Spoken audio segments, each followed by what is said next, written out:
Good day, learners! How are you? I hope you are doing fine.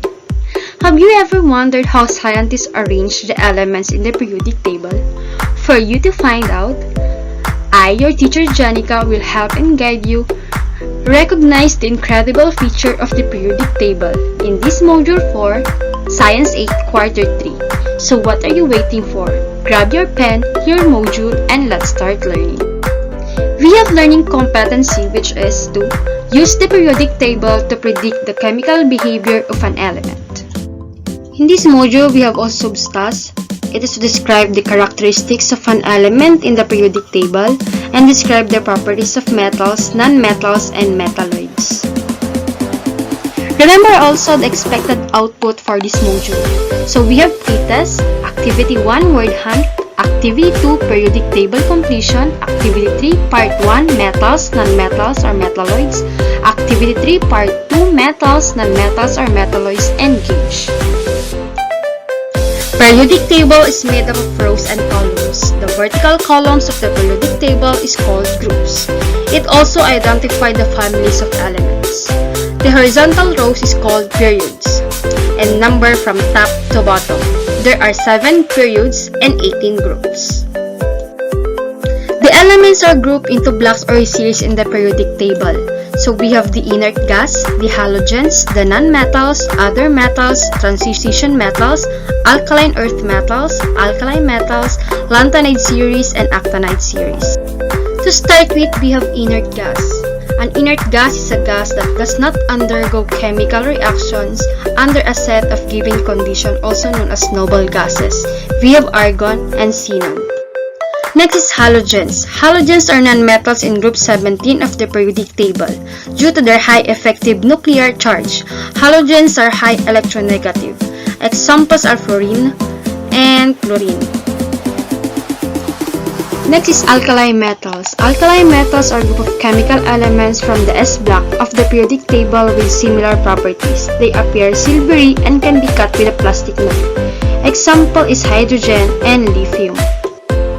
Next is alkaline earth metals. These are shiny silvery white and somewhat reactive metals at standard temperature and pressure.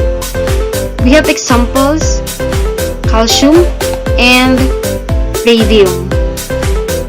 Next is lanthanide series. It is a series of metallic elements included in the rare earth metals in group 3 of the periodic table. Silvery white metals that tarnish when exposed to air, forming their oxides. Examples are samarium and holmium. Next is actinide series, a series of heavy radioactive metallic elements of increasing atomic number considered to be analogous to the lanthanide series. Example is uranium and thorium. Periodic table of elements is also used to identify elements such as nonmetals, metalloids, and metals. We have metals. These are opaque, lustrous elements that are good conductor of heat and electricity.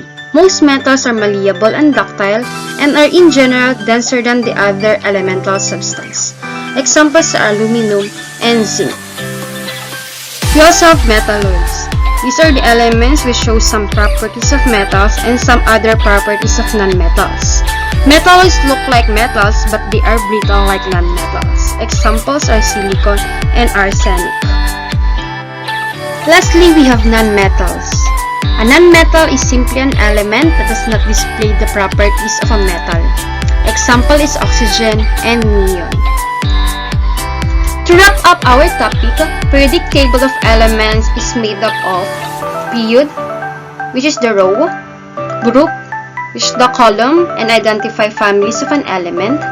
Another is it is used to identify elements as metals, metalloids, and nonmetals. Periodic table of elements also organizes elements into inert gas, halogens, alkaline metals, alkaline earth metals, lanthanide, and actinide series. So there you have it. I hope you learned something great today. I think you can now start answering your modules. I know you can do it, learners. Again, I, your teacher Genica, for this session, leaving a words of thought. What you learned today can help you someday. Goodbye and keep safe.